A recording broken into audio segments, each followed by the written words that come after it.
Boa tarde. Ora, nós vamos dar início, até por razões de compromissos de agenda das pessoas, dos dois oradores que estão connosco, vamos dar início à sessão de exibição, de reexibição neste caso, do filme Blade Runner. Eu gostaria de recordar, porque nós, pessoas que assistem aos filmes, vão mudando, gostaria de recordar que esta iniciativa, que tem a designação 4 décadas, 4 filmes, foi concebida como uma iniciativa de cariz científico-cultural, com a qual nós quisemos assinalar os 40 anos de existência do ISCTE. Como sabem, tem existido ou foi concebido um calendário de atividades muito diversas, com um caráter também muito distinto, mas nós pensámos que, escolhendo um filme representativo de cada uma destas décadas, poderíamos proporcionar às pessoas que querem estar presentes um momento diferente e também proporcionar um enquadramento diferente destes filmes, ou seja, um olhar que é muito marcado pelas pessoas que escolhemos para fazer um comentário inicial. Então, nós já exibimos o Laranja Mecânica, depois exibimos o Blade Runner, que coincidiu com uma meia-final, portanto, a participação de Portugal no Campeonato Europeu e foi um bocadinho complicado. O Gattaca, vamos terminar este ciclo exatamente no dia 28 de novembro com o filme Babel. Portanto, o Blade Runner foi um filme que nós sentimos que, na altura, teve pouca presença, que era um filme muito importante e daí a decisão de o reexibirmos. Dizer-vos também que na página da biblioteca tem informação adicional sobre o filme, pistas de leitura, etc. Passando aos nossos convidados, são docentes do ISCTE que gentilmente acederam a estar connosco e a fazer um comentário inicial a este filme, o professor António Caetano e o professor António Dornelas. O professor António Caetano, notas muito breves, é vice-reitor do ISCTE, é doutorado em Psicologia Social e das Organizações, pelo ISCTE também, e é aqui professor catedrático em Comportamento Organizacional e Gestão de Recursos Humanos. Tem variedíssimos trabalhos de investigação, artigos científicos, livros, que versam aquilo que tem sido exatamente o centro da sua investigação, desde o bem-estar subjetivo às trocas sociais das organizações, trabalho de equipa, avaliação de desempenho e da formação, mudança organizacional e psicologia do empreendedorismo. E eu agradeço-lhe pessoalmente muito a presença. Quanto ao professor Dornelas, o professor António Dornelas é professor convidado do Departamento de Ciência Política e Políticas Públicas do ISCTE, Instituto Universitário de Lisboa, onde leciona já desde 2005, é atualmente presidente da direção do IPPS, o Instituto de Políticas Públicas e Sociais, e entre 2005 e 2011 foi consultor especial do Ministro do Trabalho e Solidariedade Social. Também foi secretário de Estado do Trabalho e Informação no 14º Governo Constitucional, 2001 e 2002, e assessor pelo Presidente da República para o Trabalho e Assuntos Sociais. E, portanto, porque aqui vieram para os ouvir e não para me ouvir a mim, eu desejo-vos um bom filme e passaria a palavra ao professor António Caetano. Agora, vejam, no cartaz está o seu nome primeiro, por ordem alfabética será primeiro o professor António Caetano. Obrigada. Muito obrigado. Bom, antes de mais, boa tarde a todos. Eu não sei quem é que já viu este filme. Eu também já vi. Não sei quantas vezes. Bom, eu acho que vocês estão aqui sobretudo para ver o filme e não tanto para nos ouvir, daí que iria falar muito rapidamente, apresentar-vos 2 ou 3 ideias que este filme me provoca e que tem a ver com... Quer dizer, estava para falar aí 1 hora sobre o filme. Eu vou focalizar só em 2 ou 3 aspectos. Tem a ver, sobretudo, com aquilo que temos de dizer relativamente a este filme. Eu acho que é um filme que, numa linguagem que usávamos muito aqui há uns anos, é um filme polissémico, não é? Polissémico no sentido de que pode ter diversos níveis de sentido e de interpretação e de significado. Portanto, pode ser lido de diversas maneiras e penso que ele foi feito propositadamente também para ter várias leituras. Eu iria chamar aqui a atenção apenas de 2 ou 3 aspectos. E o primeiro, ou alguns desses aspectos, têm a ver, por um lado, é um filme que levanta questões que são atuais, apesar do filme já ter algumas décadas, são questões bastante atuais, quer de caráter filosófico e existencial, bastante. Há uma leitura do filme que pode ser feita a este nível, na medida em que há um conjunto de questões existenciais e mesmo metafísicas que podem ser colocadas, porque aparece-nos ali todo o problema da morte, que está anunciada, sobretudo dos androides, portanto está anunciado há um tempo limite e sabe o que vai acontecer ou o que poderá acontecer. Isto é uma questão muito importante, assim como algumas questões de caráter mais religioso e morais e, sobretudo, questões psicológicas e psicossociais. Eu iria falar sobretudo destes 2 ou 3 aspectos que me parece que o filme retrata muito bem. Por um lado, penso que, a nível geral, o filme aborda uma questão que é o mal-estar social e pessoal que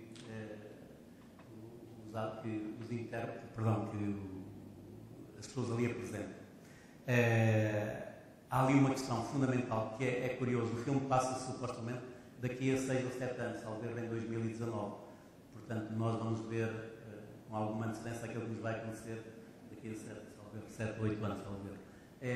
Mas há uma questão ali importante, que no fundo já tem a ver com o que se passa hoje connosco aqui, é que o que o filme retrata, em grande parte, mesmo ao nível social e geral, é que as pessoas estão prisioneiras, as pessoas que nos aparecem ali, estão prisioneiras e não podem emigrar para outro local.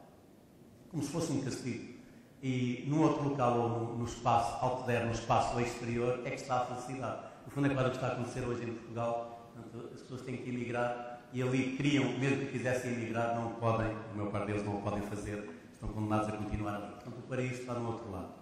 Por outro lado, há aqui uma questão que me parece muito importante, e daquelas que gostaria apenas de salientar muito rapidamente, ao nível do modo como é colocada a questão, por um lado, de manipulação genética ou quase genética, e por outro, a própria vida artificial dos androides. Eu penso que o interessante aí é vermos, penso que o filme aí é muito rico, é ver como é que ele coloca ou projeta naqueles androides toda uma série de questões humanas e que tem a ver, sobretudo, com o que as pessoas sentem, as emoções que se sentem. Se vocês estiverem atentos desde o princípio, veem que o filme, praticamente, ao longo de todo o filme, há sobretudo 2 emoções. Há um bocadinho mais, mas há sobretudo 2 emoções que percorrem o filme. É um filme que, em certo sentido, é relativamente depressivo, e daí aquele mal-estar. E as 2 emoções que mais vão surgindo ao longo do filme, por um lado é a tristeza, por outro é o medo, e só pontualmente aparece uma outra emoção que é a alegria, o prazer, se quiser. Como vocês sabem, nós temos 6 emoções habitualmente, devíamos ter, ou supostamente estamos apetrechados para manifestar 6 emoções básicas, não é? As outras emoções não aparecem, portanto a raiva aparece lá também um pouco, mas sobretudo o nojo, também há ali um ponto que podemos dizer que se surge, e a surpresa, que é a outra emoção que nós temos. Destas 6 emoções, o medo e a tristeza estão constantes, ou são praticamente constantes. A alegria praticamente não aparece. E isto tem a ver, por um lado, com uma outra ideia também, é que, como os androides, supostamente, portanto, numa lógica, foram construídos de um modo mais racional, eles têm aquilo que podemos chamar praticamente apenas a componente adulta do ser humano. Como se não tivessem a componente criança do ser humano que todos nós temos. E só há ali 1 ou 2 personagens que de algum modo revelam essa componente, porque lhes foi inculcada. E mesmo nos casos em que foi inculcada, há um aspecto muito interessante que tem a ver com memórias falsas que são inculcadas neles. E estas memórias falsas que de algum modo também revelam algumas emoções, que têm a ver por sua vez com o caráter infantil e memórias infantis que foram injetadas ou inculcadas na pessoa, e que levam a que muitas dessas emoções também sejam, portanto, elas próprias emoções relativamente falsas do ponto de vista de não serem emoções autênticas. Ora, um problema que se coloca connosco no dia-a-dia é exatamente esse. A maior parte das emoções que as pessoas mostram não são as emoções que estão a sentir. A maior parte das vezes as pessoas mostram emoções que aprenderam a mostrar. Muitas vezes a pessoa está triste e não mostra tristeza, está com raiva e não mostra raiva, mostra outra emoção qualquer. E o que nós vemos aqui é uma sociedade onde praticamente, penso que não há crianças, que eu me recordo, não aparecem miúdos no filme, penso que há só ali um pequeno momento em que passam 1 ou 2, e temos um aspecto curioso. Eu estou a falar desta questão das emoções porque o filme tem a ver um pouco, não vou dizer para quem não viu, como é que o filme se desenrola, mas há um teste ali que é importantíssimo para ver se são androides ou se são humanos, que é aquilo que se chama um teste de empatia. E este teste de empatia é um teste sobretudo de capacidade de reação emocional. E o que aparece ao longo do filme é que, geralmente, os indivíduos que falham neste teste exatamente por causa das emoções, dos aspectos emocionais. Mas, no fim, o que é extremamente curioso é que o androide mais elaborado, mais avançado que aparece ali, é um androide que tem uma capacidade empática extrema. E isso é, de facto, um dos aspectos mais curiosos e mais interessantes. Quando ele, de algum modo, a parte final, que é muito famosa, já todos devem ter visto, mas quem não viu o filme, aparece muitas vezes, a parte final aquela parte final do filme, em que o androide, de facto, entra, de algum modo, sente as emoções que o outro personagem, supostamente é humano, eventualmente estava a sentir. E nessa altura tem um comportamento, de certo modo, ele próprio humano. Esse é um aspecto do filme que parece extremamente curioso e interessante. Vale a pena ler o filme nesse sentido. Há todo um ambiente geral em que, de algum modo, valoriza-se tanto mais a vida quanto mais ela está para acabar. Isso tem a ver um pouco com a nossa... Eu falava há pouco das questões existenciais, filosóficas, inclusive metafísicas. Quanto mais perto está, porque eles tinham um tempo limitado de vida de 4 anos, quanto mais tempo está o fim, mais se valoriza a vida, mais significado ela tem. Eu penso que é certo das questões que nós no dia a dia muitas vezes esquecemos disso. Eu aqui há uns anos, quando estudava mais filosofia, havia uma orientação e que me tem ajudado bastante, que era que geralmente a morte está sempre assim em um braço nosso. E a melhor maneira para nós sabermos se estamos vivos ou estamos a fazer aquilo que efetivamente a nível emocional e da nossa vida nos interessa é, quando estamos preocupados ou temos algum problema, é estender a mão e ver que afinal ainda está um braço. Desde que esteja a um braço de distância não há problema nenhum, não é o caso do António, vou falar aqui deste lado, há um braço de distância, não há problema nenhum. E penso que esta é das questões interessantíssimas do filme, a sensação que se tem de facto de que quanto mais o fim está próximo, mais nós valorizamos aquilo que tem, que muitas vezes no dia a dia esquecemos e de facto não valorizamos. Uma outra questão, só para terminar, uma outra questão é que o facto de ter capacidades mentais, como tinham os robôs, os androides, o facto de terem capacidades mentais não significa que estejam completos. Mas ao mesmo tempo há ali o filme de algum modo é essa ideia de que é possível vir a adquirir pela aprendizagem, pela experiência, vir a adquirir um conjunto de características, nomeadamente emocionais, que não lhes foram inculcadas, o que ao mesmo tempo também tem a ver com a nossa própria evolução. Frequentemente, as pessoas, à medida que avançam na idade, são capazes de ter emoções que muitas vezes não se permitiam ou não eram capazes de ter aos 20 anos, aos 18, aos 25, por aí fora. Penso que até nesse aspecto o filme é interessante, porque de algum modo retrata, ou pelo menos faz refletir sobre estas questões. E depois há tudo o que há por explorar. De facto, há depois aqui um enigma muito, como já claro, há aqui um outro aspecto muito grande, muito interessante, é que eventualmente o próprio Blade Runner principal, o Deckard, não é? Ficamos na dúvida se ele será humano ou será ele próprio humano. Todo o filme. Isto baseia-se naquele livro, que eu penso que vocês devem ter lido, em parte, baseia-se no livro do Philip Dick. O título original era Será que os carneiros. Os androides sonham com carneiros elétricos. Com carneiros elétricos, eletrónicos. E o filme deixa ali um conjunto de mensagens que nos leva a supor que o próprio indivíduo que nós pensamos que é humano, de facto, de algum modo, ele já será um androide avançado. Um androide mais avançado. E depois temos, só mesmo para fechar, a questão da emoção, uma emoção básica e importante ao nível da alegria e do amor, é que uma androide, de facto, consegue desenvolver essa capacidade, e esse é um dos aspectos mais interessantes, que é aquela que tem exatamente uma componente infantil e que nos permite estar mais próximo dos outros. Quer dizer, que nós, para estarmos próximos dos outros, temos de algum modo deixar de ser adultos, ou não ser tão adultos e sermos um pouco infantis na relação com as outras pessoas. São algumas das questões que o filme me leva a refletir. Já vi o filme aí meia dúzia de vezes, não sei quantos anos, desde há muito logo quando saiu na altura, e acho que de facto foi bem subido, que é um filme interessante. Transformou-se num filme de culto, de certo modo, porque tem muitas outras leituras, e depois o António vai fazer outra leitura bastante diferente. Era isso. Muito obrigado. Muito obrigado a todos por estarem cá. Muito obrigado à Biblioteca e à Terapia João pelo convite para aqui vir. E vou ser quase telegráfico. E vou começar por alguma coisa que eu aprendi com um médico, isto é, com um profissional que lida todos os dias com a morte.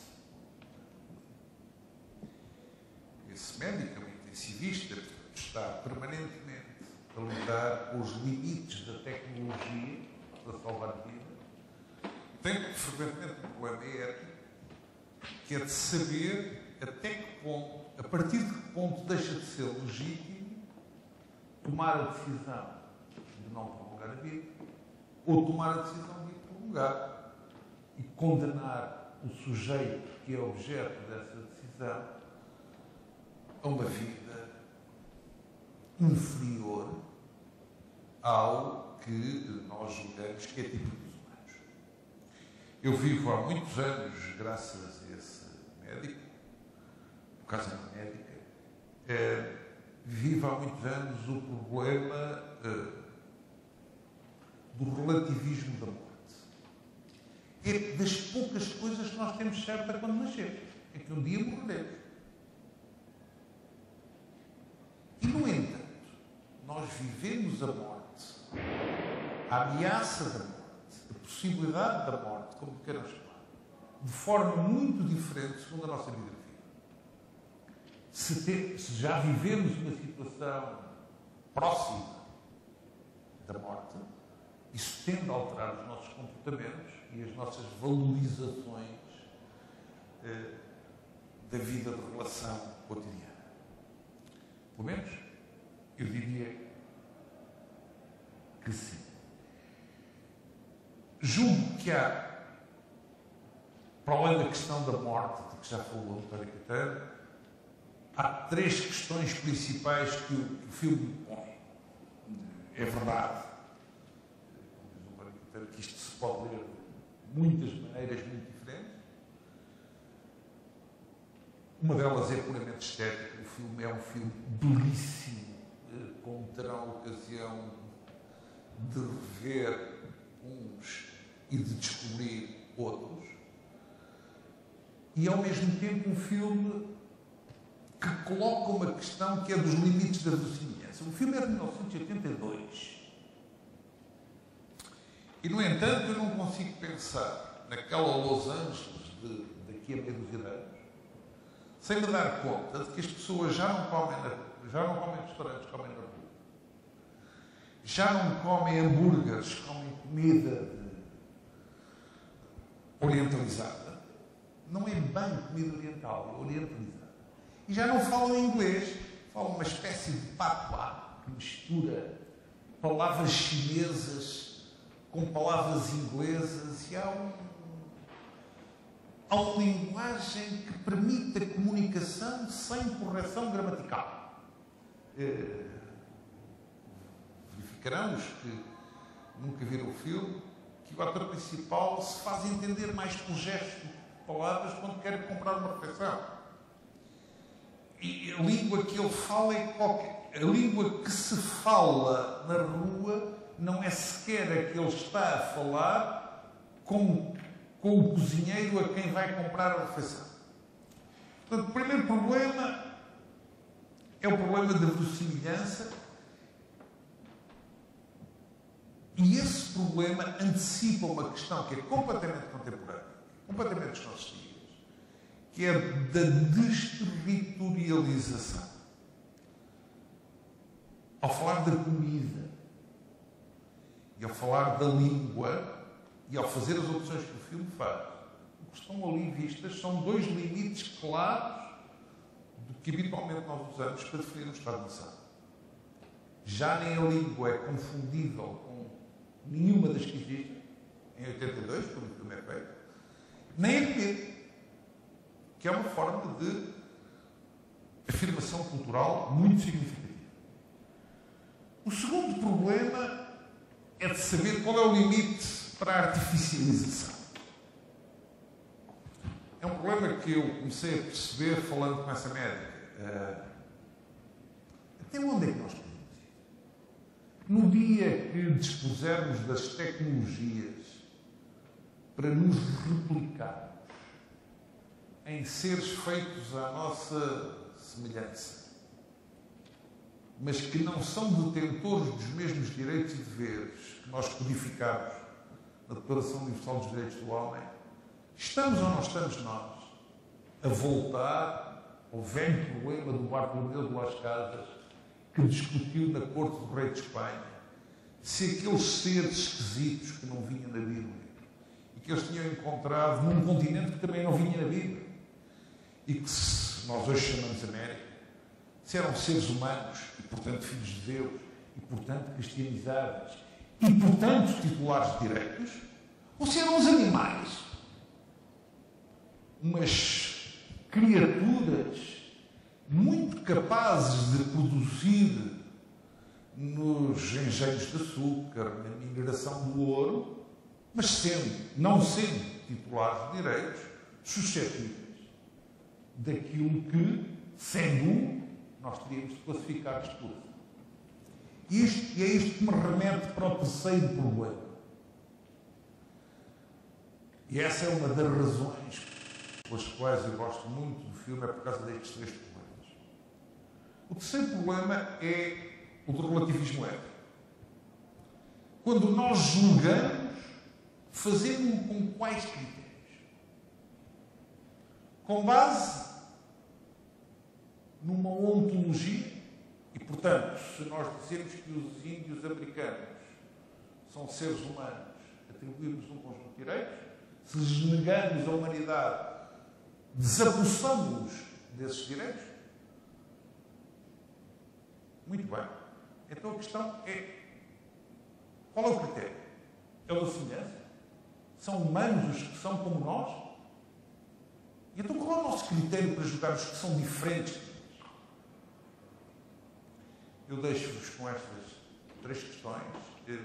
Julgo que terão tanto prazer como eu já tive uma meia dúzia de vezes ao ver este filme. Muito obrigado.